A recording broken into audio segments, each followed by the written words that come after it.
Hello students, today I am going to explain simplex method in LPP. How to solve a linear programming problem by the help of simplex method.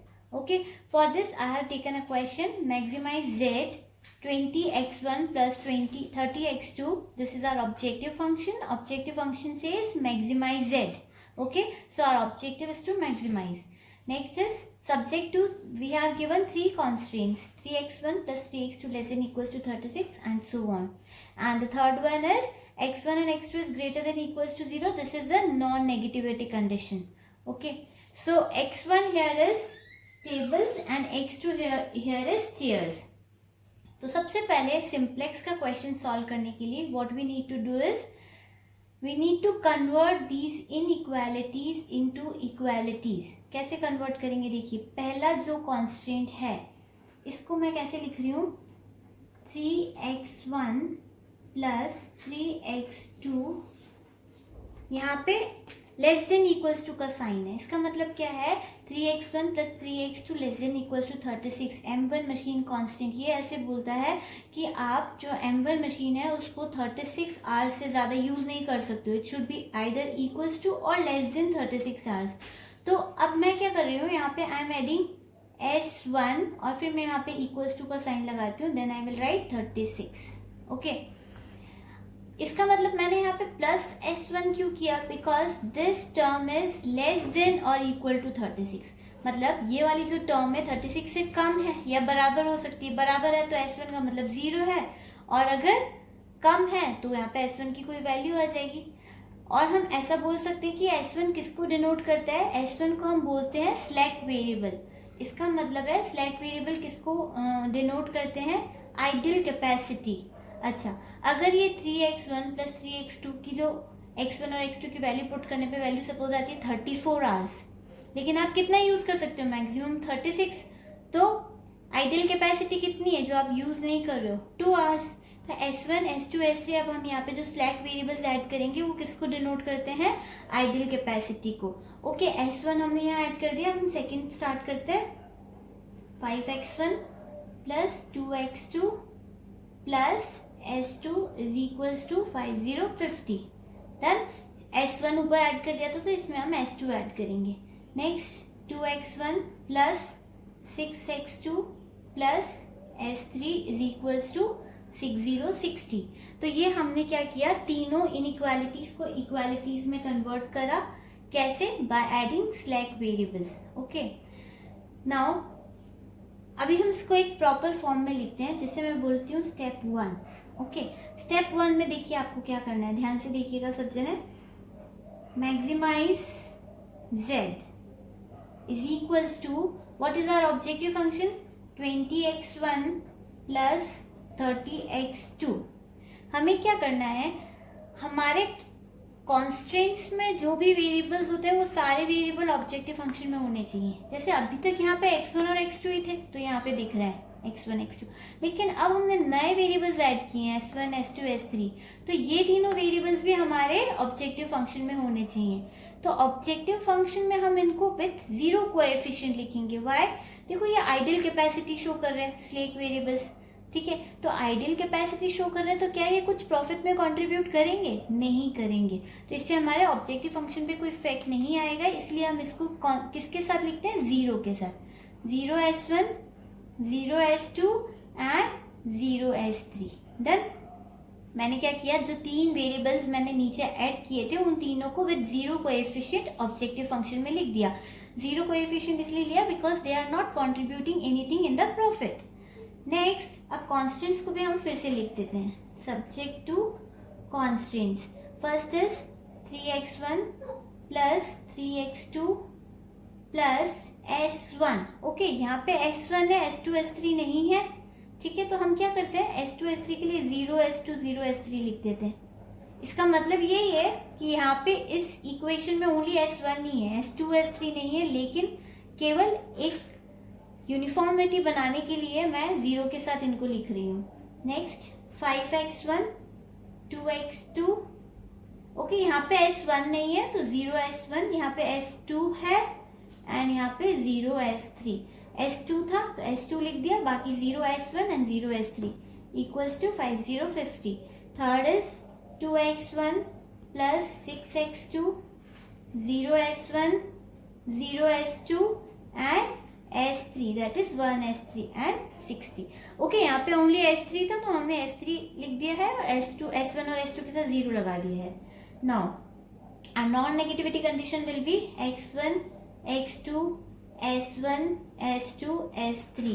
They all will be greater than equals to 0. Done? So our step 1 is done here. Now the step 2. In step 2, we will get the initial basic feasible solution. Basic feasible solution.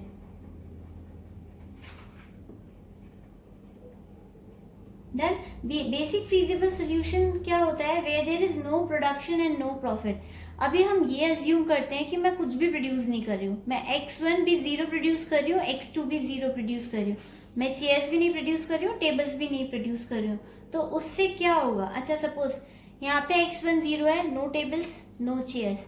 जैसे ही मैं यहाँ पे 0 0 put करूंगी, already ये तीनों variable 0 हैं, तो हमारा प्रॉफिट क्या हो जाएगा? Maximize z will be 0. ठीक है, तो मैं क्या लिखूंगी? Maximize z is equals to 0. Profit हो ही नहीं रहा है, जब तक प्रोडक्शन नहीं करेंगे प्रॉफिट होगा ही नहीं. अच्छा, यहाँ पे जब मैं 0 पुट करती हूँ, x1 0 एंड x2 0. ये क्वेश्चन को स्टार्ट करने के लिए हमें हमेशा ये अज्यूम करना पड़ता है कि हम कुछ भी प्रोडक्शन नहीं कर रहे हैं. x1 0, x2 0. अब यहाँ पे दोनों 0 हो गए, ये दोनों ऑलरेडी 0 है, तो बचेगा क्या? s1 is equals to 36. फिर क्या बचेगा? देखिए नेक्स्ट 5x1 0 हो गया, ये 0 हो गया, ये ऑलरेडी 0 है. s2 बचेगा, क्या बचेगा? s2 5050 and next this is 0 0 0 all 0. s3 will be 60. So this is our basic feasible solution. Basic feasible solution में हम लोग क्या करते हैं? ये अज्यूम करते हैं कि हम x1 और x2 का कोई प्रोडक्शन नहीं कर रहे हैं, 0 प्रोडक्शन कर रहे हैं. तो उससे हमारे पास 3 वेरिएबल्स s1, s2, s3 जो कि हमारे स्लेक वेरिएबल्स हैं, उनकी वैल्यूज आ जाएंगी 36, 50 एंड 60. डन. अब हम बनाएंगे सिंप्लेक्स टेबल 1. ये टेबल का फॉर्मेट है. इस टेबल में आप देखिए, यहाँ पे हमने लिखा है CB, XB, B. This is CJ, this is minimum ratio. ZJ कैसे कैलकुलेट करना है मैं आपको अभी अच्छे से एक्सप्लेन करूंगी. CB into XJ. ये जो टर्म्स मैंने लिखी है मैं एक बार रीड कर रही हूँ.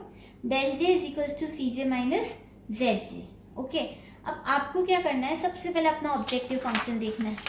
ऑब्जेक्टिव फंक्शन में देखिए क्या है, कौन से वेरिएबल्स हैं? x1, x2, s1, s2, s3. ये आप कहाँ पे लिखोगे? B में. x1, x2, s1, s2, s3. Done. इनके कोएफिशिएंट्स देखिए ऑब्जेक्टिव फंक्शन में क्या है? 20, 30, 0, 0, 0. ऊपर लिखेंगे CJ में 20, 30, 0, 0, 0. डन. अब आपको XB में क्या लिखना है? XB में जो आपका फीजिबल सोल्यूशन था, फीजिबल सोल्यूशन में क्या आ रहा था? S1, S2, S3. ठीक है, हम यहाँ पे क्या लिखेंगे? S1, S2, S3. अच्छा, साथ में जो B है यहाँ पे हमें क्या लिखना है? अभी देखिए, S1 की वैल्यू क्या आई थी? 36, S2 की 50, S3 की 60. तो S1 36, S2 50 एंड S3 60. इस तरीके से हम टेबल को फिल करेंगे. ओके, अभी एक कॉलम और रह गया, CB में हम क्या लिखते हैं? ध्यान से सुनना.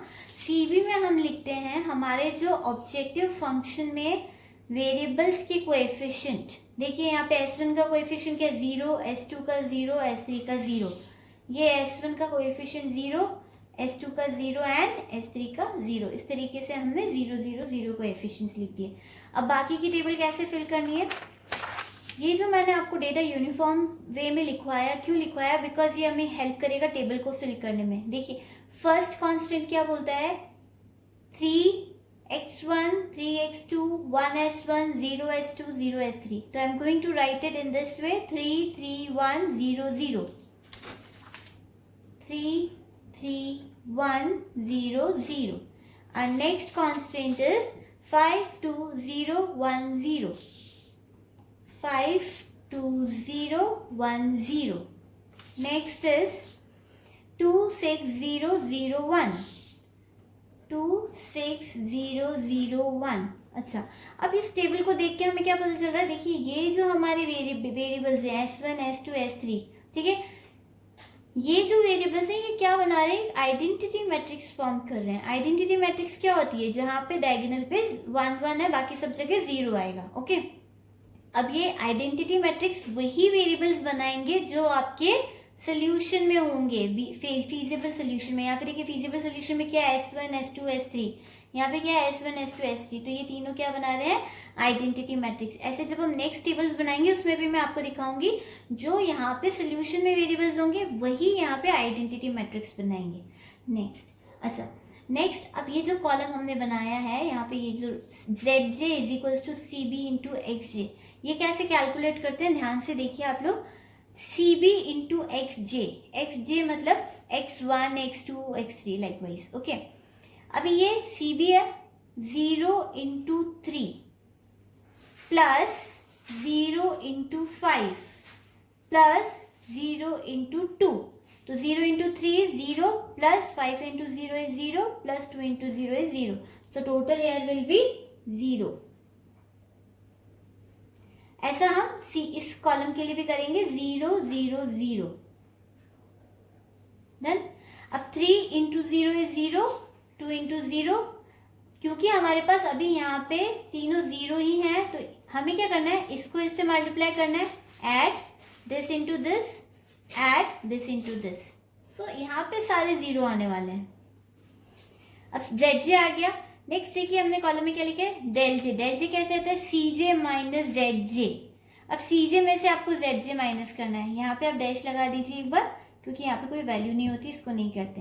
नेक्स्ट CJ क्या है, देखिए 20 माइनस ZJ क्या है, 0, तो 20 minus 0 is 20, 30 minus 0 is 30, 0 minus 0 is 0, इन दोनों का सब्ट्रैक्शन, इनका इनका। ओके, ये हमने अभी टेबल का एक पार्ट कंप्लीट किया है। अब देखिए ध्यान से सुनिएगा, ये वाली जो रो होती है डेल जे, इसे हम क्या बोलते हैं, NER और IR। NER stands for Net Evaluation Row and IR is called Index Row। Okay, अब देखिए हमें क्या करना है, we have to decide one key column and one key row. अब की कॉलम और की रो कैसे डिसाइड करते हैं, ठीक है,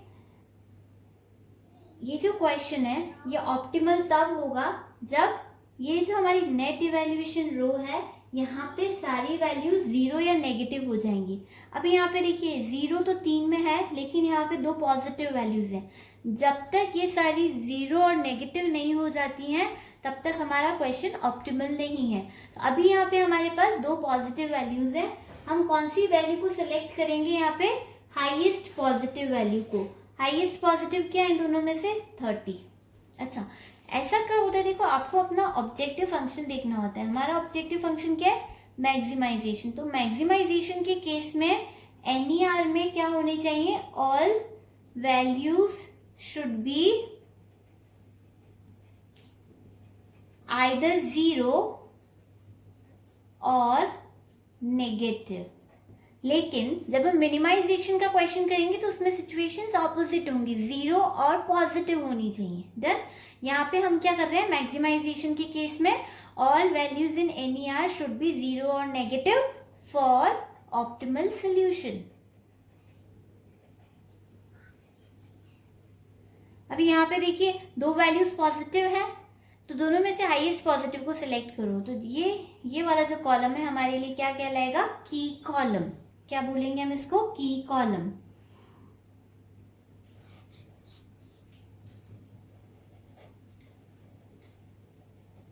अच्छा, next is minimum ratio. Minimum ratio कैसे निकालते हैं, देखिए B अपॉन की कॉलम। कैसे निकालना है, B upon key column.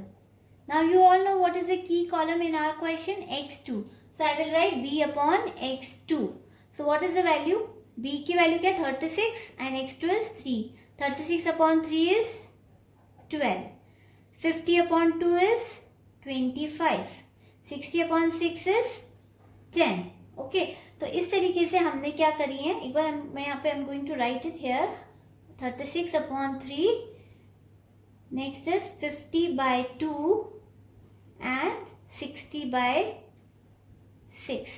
Okay, अब हमें on the basis of this minimum ratio we will go to decide what is our key row.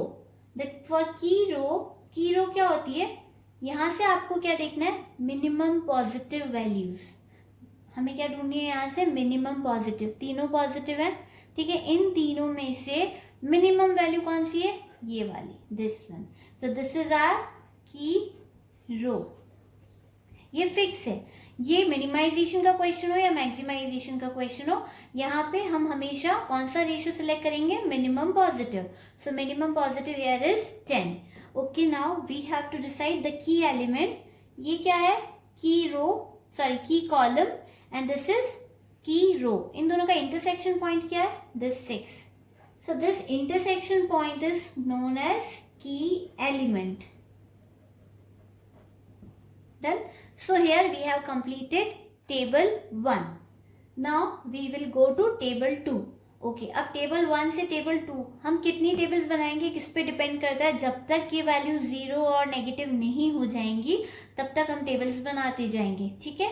कौन से केस में, मैक्सिमाइजेशन के केस में. तो आज हम मैक्सिमाइजेशन का क्वेश्चन कर रहे हैं, तो हमें देखना है सारी वैल्यू 0 और नेगेटिव हो जानी चाहिए. चलिए नेक्स्ट देखते हैं. हम नेक्स्ट टेबल बनाने के लिए हम टेबल को इस तरीके से फिल करेंगे. देखिए, आपने ये कौन से वेरिएबल को इंट्रोड्यूस किया है. देखो, की कॉलम का एक और मतलब ये होता है कि इस वेरिएबल को हम इंट्रोड्यूस कर रहे हैं, x2 को, और इसको हम बाहर निकाल रहे हैं. किसको बाहर निकाल रहे हैं, s3 को. s3 को बाहर निकाल रहे हैं, उसकी जगह किसको इंट्रोड्यूस कर रहे हैं, x2 को. तो यहाँ पे हम लिखेंगे s1 s2. s1 s2 को चेंज नहीं किया है. S3 जो हमारी की रो थी उसको बाहर निकाल दिया, उसकी जगह किसको इंट्रोड्यूस किया है, x2 को. डन. तो हम यहाँ पे अब किसके कोएफिशिएंट्स लिखेंगे ऑब्जेक्टिव फंक्शन से, वो वेरिएबल्स जो यहाँ पर है. तो S1 और S2 का वेरिएबल क्या है, देखिए कोएफिशिएंट क्या है, 0 0. डन. तो यहाँ पे तो 0, यहाँ पे 0. x2 का वेरिएबल देखिए क्या है, x2 का वेरिएबल क्या है, 30. तो I am going to write it 30 here. अच्छा, ये जो दोनों वैल्यूज हैं, ये टेबल्स हैं, ये फिक्स्ड होती हैं, इनकी वैल्यूज वापस चेंज नहीं होती हैं. तो हम क्या लिखेंगे, देखिए कौन से वेरिएबल्स हैं, ये हमने कहाँ से लिखे थे, ऑब्जेक्टिव फंक्शन से. ऑब्जेक्टिव फंक्शन में वेरिएबल क्या है, x1 x2 s1 s2 s3. इनके कोएफिशिएंट्स भी हमने ऑब्जेक्टिव फंक्शन से लिखे थे. एक बार फिर से देख लीजिए, ये रहे x1 x2 s1 s2 s3, और इनके कोएफिशिएंट्स 20 30 0 0 0. तो ये चेंज नहीं होने वाले हैं, 20 30 0 0 0. डन. अब बाकी की वैल्यूज कैसे फिल करनी है, उसके लिए आपको थोड़ा सा ध्यान देना पड़ेगा. देखिए, सबसे पहले हम कौन सी रो की वैल्यूज लिखते हैं, जो हमारी की रो थी. की रो के लिए आपको देखो क्या करना है, ये जो की एलिमेंट है, की एलिमेंट क्या है, 6.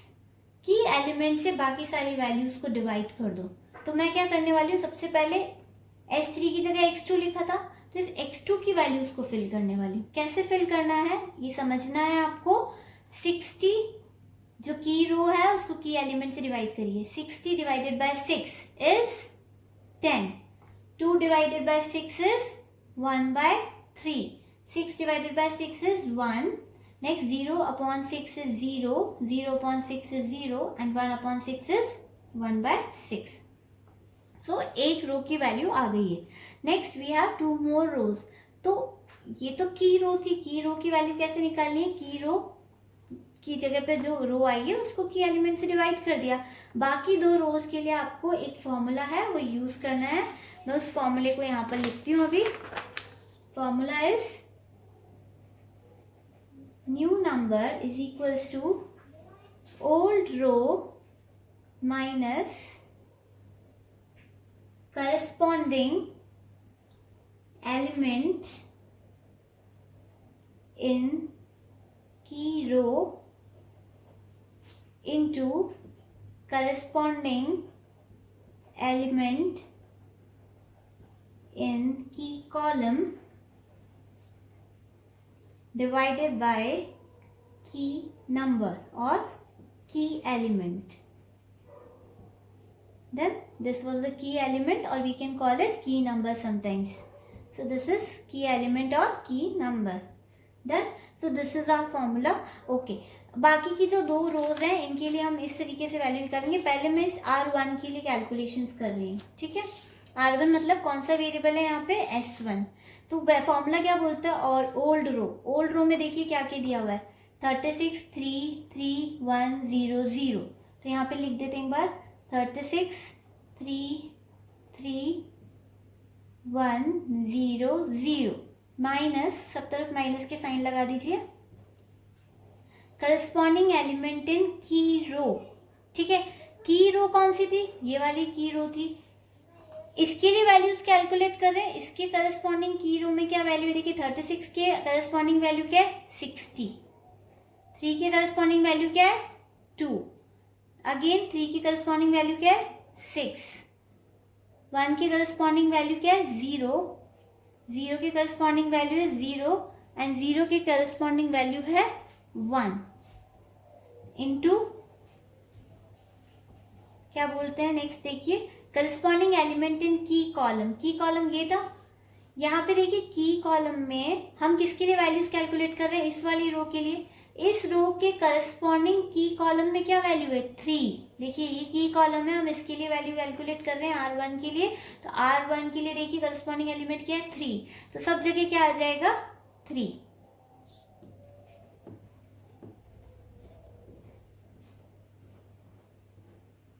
इसको आपको किससे डिवाइड करना है, की एलिमेंट. देखिए की एलिमेंट क्या है, 6.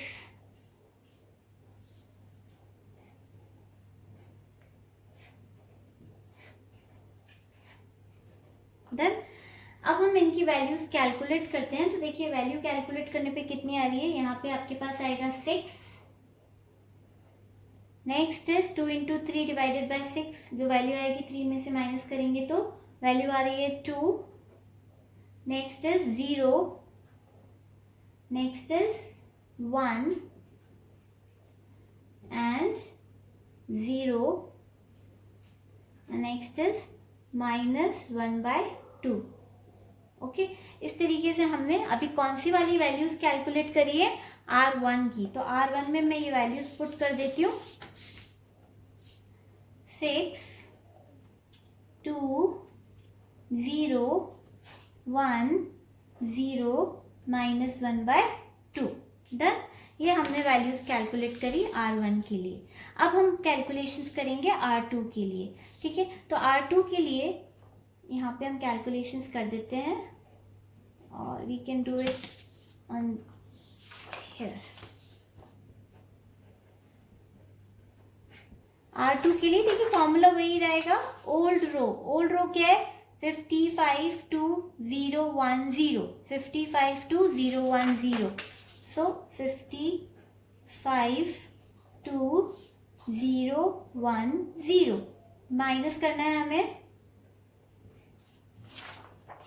करस्पॉन्डिंग एलिमेंट इन की रो. अभी हम इसके लिए कैलकुलेशंस कर रहे हैं. ठीक है, इसके करस्पॉन्डिंग एलिमेंट्स देखिए वही रहेंगे. 50 के करस्पॉन्डिंग 60, 5 के करस्पॉन्डिंग 2. तो I am going to write it. 50 के करस्पॉन्डिंग 60, 5 के करस्पॉन्डिंग 2, 2 के लिए 6, 0 के लिए 0. नेक्स्ट इज 1 के लिए 0 एंड 0 के लिए 1. 1 के लिए 0 एंड 0 के लिए 1 इनटू क्या बोला है हमें, करस्पॉन्डिंग एलिमेंट इन की column. Okay, this is your की कॉलम. फर्स्ट रो के लिए करस्पॉन्डिंग क्या था, 3. तो हमने सब जगह 3 लिख दिया था. सेकेंड रो के लिए करस्पॉन्डिंग एलिमेंट क्या है, 2. तो हम यहाँ पे क्या लिखेंगे, सब तरफ 2.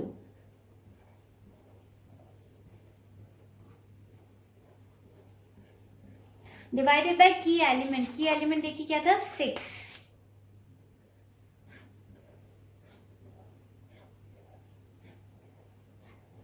ओके, तो इसको जब हम सॉल्व करते हैं तो हमारे पास वैल्यूज क्या आती है, 30, 13/3,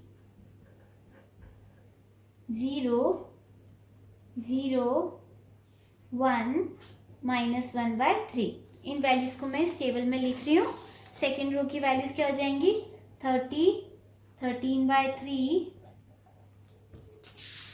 0, 0, 1 minus 1/3. Okay, so we are done with the second table, but this table is not yet complete. So we are going to complete it. Now again we have to calculate Zj. Zj is Cb into Xj. So Cb is this. We are calculating for this now. 2 into 0 is 0 plus 0 into 13/3. So this value of these two will be 0. दोनों को add करने पे again 0. Next 13 into 1/3. 13 into 1/3 क्या होता है, sorry 30 into 1/3 is 10. ऊपर की दोनों तो 0 आई थी, 0 प्लस 0 इज प्लस 10 इज 10. ऐसे इसके लिए भी कर लेते हैं. 6 into 0 is 0 plus 30 into 0 is 0 plus 10 into 30 is 300.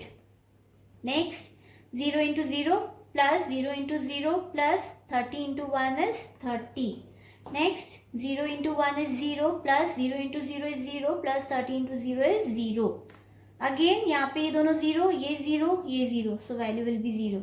यहाँ पे इनको मल्टीप्लाई करने से कोई मतलब नहीं है, 0 ही आने वाला है, बिकॉज यहाँ पे दोनों की coefficients 0, 0 and 30 into 1/6 is 5. Done. यहाँ पे मैंने क्या बोला, डैश लगाते हैं. Next del j is cj minus zj. So cj is 20 and zj is 10. So 20 minus 10 is 10. 30 minus 30 is 0. 0 minus 0 is 0. 0 minus 0 is 0 and 0 minus 5 is minus 5. So again this is not an optimal solution. अभी तक solution optimal नहीं है, because optimal कब होगा, maximisation के case में, जब ये जो एन ई आर रो है यहाँ पे सारे जीरो या नेगेटिव हो जाएंगे. ये 3 जीरो एक नेगेटिव है. अभी भी एक वेरिएबल ऐसा है जो पॉजिटिव है, तो हम इसको क्या बनाएंगे, की column. So key column here is x1. By using this key column we will calculate minimum ratio. Minimum ratio कैसे निकालते हैं, b upon key column. Key column अभी यहाँ पे क्या है, x1. डन. की कॉलम. तो अब क्या करेंगे, b upon key column, that is 6 upon 2 is 3. 30 upon 13/3 is equals to 6.923. Next is 10 upon 1/3 is equals to 30. तो यहाँ से हम कौन सा सिलेक्ट करते हैं, what was our rule, minimum ratio में से हमेशा आउटगोइंग वेरिएबल वो होगा जहाँ पे मिनिमम पॉजिटिव रेशियो होगा. तीनों पॉजिटिव है, तीनों में से मिनिमम क्या है, 3. सो this is our key row. की कॉलम और की रो का इंटरसेक्शन क्या कहलाएगा, की एलिमेंट और key number. So this is our key number. Now this table is over here. We will work for the third table. Okay, third table के लिए वर्क करने के लिए अगेन इस टेबल को फिल करेंगे हम. देखते हैं कैसे फिल करते हैं. मैंने कहा था ये ऊपर की दो वैल्यूज हमेशा, टेबल की दो वैल्यूज फिक्स रहती हैं, x1, x2, s1, s2, s3. ठीक है. कहाँ से लेते हैं ये दोनों वैल्यूज हम, पहली टेबल में हम कहाँ से ली थी हमने वैल्यूज, ऑब्जेक्टिव फंक्शन से. तो 20, 30, 0, 0, 0. डन. अब देखिए आपने आउट किसको किया है, s1 को, और उसकी जगह इन किसको किया है, x1 को. तो s1 की जगह हम क्या लिखेंगे, x1. s1 की जगह हम क्या लिखेंगे, x1, और s2 अपनी जगह पे रहेगा, x2 अपनी जगह पे रहेगा. ठीक है. उसके बाद देखिए यहाँ पे हम क्या लिखते हैं, यहाँ पे हम लिखते हैं ये जो वेरिएबल्स हैं इनके ऑब्जेक्टिव फंक्शन के कोएफिशिएंट्स. तो देखते हैं x1 का कोएफिशिएंट क्या है, 20. s2 का कोएफिशिएंट क्या था, 0. x2 का कोएफिशिएंट क्या है, 30, 30. डन. अब हमें दूसरी वैल्यूज कैलकुलेट करनी है. तो उसके लिए देखिए आप क्या करेंगे, सबसे पहले हम किसकी वैल्यू निकालते हैं, जो हमारी की रो होती है.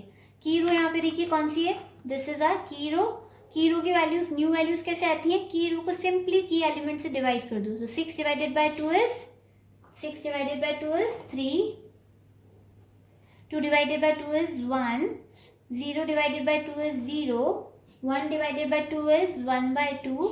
This is 0 upon 2 is 0 and minus 1/2 upon 2 is minus 1/4. Next अब हमें बाकी की 2 रोज के लिए वैल्यू निकालनी है, तो उसके लिए हम वो फॉर्मूला यूज करेंगे जो मैंने आपको लास्ट क्वेश्चन में लास्ट टेबल में बताया था। फॉर्मूला मैं एक बार फिर से यहाँ पे लिख रही हूँ। New number is equals to old row minus corresponding element in key row into corresponding element in key column upon key number। Okay, तो हम सबसे पहले किसके लिए कैलकुलेशंस करेंगे?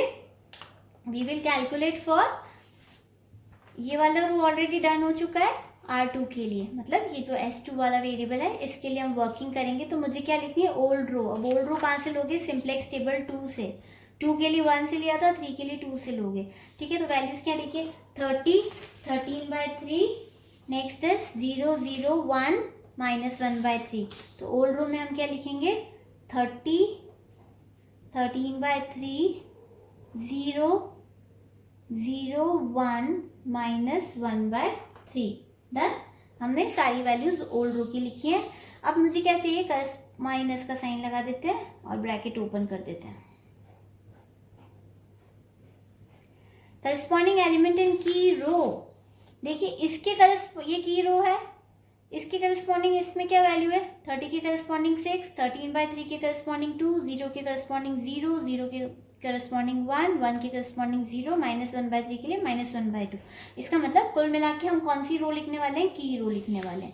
तो अभी मैं लिखती हूँ यहाँ पे 6, 2, 0, 6, 2, 0 लिख लिया। 1, 0 -1/2, 1, 0 -1/2 इंटू क्या करना है हमें? करस्पॉन्डिंग एलिमेंट इन की कॉलम। ये आपका की कॉलम है। इसमें देखिए आप इस रो के लिए वैल्यू निकाल रहे हो, तो इसके करस्पॉन्डिंग की कॉलम में क्या वैल्यू है? 13/3। तो सबको किससे मल्टीप्लाई करना पड़ेगा?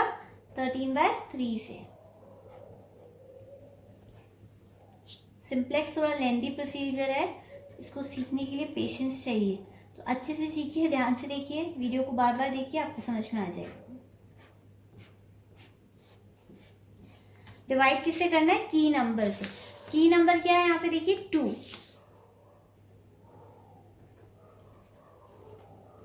ओके, अब इनको आराम से सॉल्व करेंगे। क्या वैल्यूज आ रही है? देखिए 17, 0, 0 -13/6, 1 and here it is 3/4। Done. अब इन वैल्यूज को हम यहाँ पे लिखेंगे हमारे सेकेंड रो में। तो 17, 0, 0 -13/6, 1 and 3/4। I think here it will be -3/4. Let me check. Yes, it will be -3/4. Done. Now for the third row. So for the third row I am going to write the old row. Old row is 10, 1/3, 1, 0, 0, 1/6। ये simplex table 2 से देखा है मैंने। So I'm going to write it here. 10, 1/3, 1, 0, 0, 1/6। Done. Minus का sign, bracket open. Next is corresponding element in key row. की रो कौन सी है? ये वाली। ये वाली वैल्यूज लिख दीजिए आप। 6, 2, 0, 1, 0 -1/2, 6, 2, 0, 1, 0 -1/2 into what formula says? corresponding element in key column। so अब ये की कॉलम है, इसके लिए कैलकुलेशन कर रहे हो। इसके करस्पॉन्डिंग एलिमेंट देखिए क्या है? x2 के करस्पॉन्डिंग 1/3। पहले हमने 13/3 लिया था, 1/3 लेंगे। तो सबको किससे मल्टीप्लाई करना है? 1/3 से।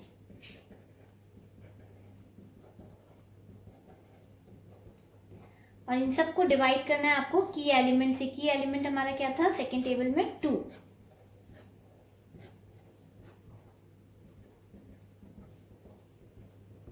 यहाँ पे क्या वैल्यूज आ रही हैं? 9, 0, 1, -1/6, 0 एंड 1/4। डन। ये वैल्यूज हम यहाँ पे लिख देते हैं। तो वैल्यूज कैसे लिखेंगे एक बार चेक कर लेते हैं। 901 -1/6, 0 एंड 1/4, 0 एंड 1/4। डन। अब हम क्या करेंगे, again the same process, CB into B, B into CB into XJ. Sorry, I have written it by mistake. So 20 into, we are calculating for this first. So 20 into 1 is 20. 20 into 1 is 20. ये दोनों zero है तो add नहीं हो पाएंगे. So 20 into 1 is 20 plus 0 into 0 plus 30 into 0, ये zero आने वाले हैं. देन तो ये नीचे वाली वैल्यू जीरो आने वाली है. इसके लिए देखते हैं next. 20 into 0 is 0, 0 plus 0 into 0 plus 30 into 1. तो 30 into 1 क्या हो जाएगा, 30. हमें क्या करना है, इन दोनों को मल्टीप्लाई करना है, इनको मल्टीप्लाई करना है, इनको, और जो वैल्यूज आ रही है तीनों को ऐड करना है. सेम यहाँ पे 20 into 1/2 is 10 plus this will be 0 plus 30 into -1/6 is 5. Okay, 6 5s are 30, so -5. तो 10 minus 5 is 5. इन दोनों को सॉल्व किया तो 20 into 1/2 is 10, 10 plus 0 and -5. So 10 minus 5 is 5. Here you will get 0. इनको मल्टीप्लाई करोगे तो, एंड यहाँ पे आपके लिए -5, 0 and 30/4. Likewise you will get the value 5/2. Then यहाँ पे इसको भी कैलकुलेट करिए. 20, यहाँ पे थोड़ा सा स्पेस मिसिंग है, मैं यहाँ पे लिख देती हूँ, आप लोग नीचे लिखिएगा. 20 into 6 is 60 plus 17 into 0 is 0 plus 30 into 9 is 270. तो 60 plus 270 is 330. डन. अब लास्ट स्टेप क्या होती है, डेल जे CJ minus ZJ. तो this is CJ and this is ZJ, इनका डिफरेंस लेना है. 20 minus 20 is 0, 30 minus 30 is 0, 0 minus 5 is -5, this is 0 and this is 0 minus 5/2. Now here you can see net evaluation रो सारी value zero और negative हो गई हैं. So it means हमारा question solve हो चुका है. This is in this table we have our optimal solution. Now what is the answer. Answer कैसे देखेंगे, ध्यान से देखिए. x1 के आगे देखिए क्या आ रहा है, 3. डन. x ये स्लेक वेरिएबल है, इसको छोड़ना है. x2 जो हमारे रियल वेरिएबल्स थे जो क्वेश्चन को सॉल्व करने के लिए हमने लिए थे, x1 x2 का क्या आ रहा है, 9. x1 किसको डिनोट कर रहा है, x1 डिनोट कर रहा है चेयर्स को. तो हम कितनी चेयर्स प्रोड्यूस करेंगे, 3. x2 किसको डिनोट कर रहा है, टेबल कितनी प्रोड्यूस करेंगे हम, 9. अच्छा, 3 टेबल चेयर्स प्रोड्यूस करी, 9 टेबल प्रोड्यूस करी, तो जो मैक्सिमम प्रॉफिट है वो कितना होगा, वो आपको कहाँ से मिलेगा, यहाँ से. ये जो 330 है ये आपका प्रॉफिट है. So maximum profit is 330 rupees. So in this way you will solve your question solve हो गया. कैसे पता चलेगा, मैक्सिमाइजेशन के केस में यहाँ पे NER नेट इवैल्यूएशन रो में सारी वैल्यू जीरो और नेगेटिव हो जानी से चाहिए. हमारे क्वेश्चन में हो गई है. So this question is over here. I hope it is clear to all of you. Thank you so much.